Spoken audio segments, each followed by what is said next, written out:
अपना सिपा सलार के सामने पेश करते हैं। सलीबी जो है ना वो सिपा सलार मुसलमान के चेहरे पर थप्पड़ मारता है।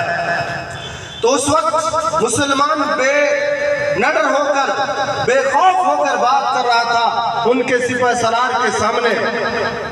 तो जिस वक्त उन्होंने थप्पड़ मारा तो उस मुसलमान की जुबान पर आया, है मुआविया, तेरे होते हुए हम जलील हो रहे, है मुआविया, तेरे होते हुए हम जलील हो रहे। जिस वक्त ये बात थी और वो बात हजरत अमीर मुआविया तक पहुंची।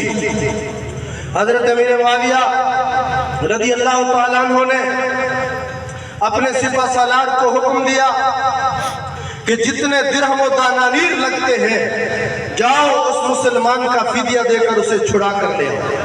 उसे छुड़ा कर ले आए। फिर अपने सिपा सलार की ड्यूटी लगाई तो फरमाया, जिस जो है ना वो जनरल ने मुसलमान के चेहरे पर थप्पड़ मारा है, जितना खर्च आता है मैं मुआविया बर्दाश्त करने को तैयार हूं। उस सलीबी जनरल को पकड़कर एक दफा मेरी बारगाह में ले आओ। तो फिर क्या हुआ? लाखों दिरहम लगे, खर्च किए।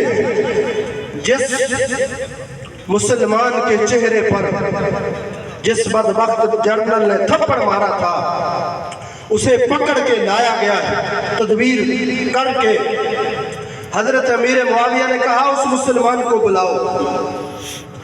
कहा, इसने थप्पड़ मारा था। कहा, इस मजमे में लगाओ इसके चेहरे पर थप्पड़। इसकी जुर्रत कैसे हुए एक मुसलमान को थप्पड़ मारा?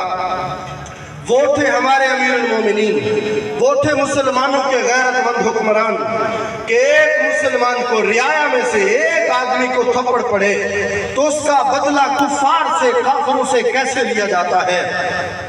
आज मुसलमान कट रहा है, आज मुसलमान मर रहा है, आज मुसलमान शहीद हो रहे हैं, हमारे हाकिमों को परवाह नहीं। तो दोस्तों, आज तहरीक लब्बैक की सूरत में अल्लाह रब्बुल इज्जत ने हमें बेहतरीन क़यादत अता फरमाई है।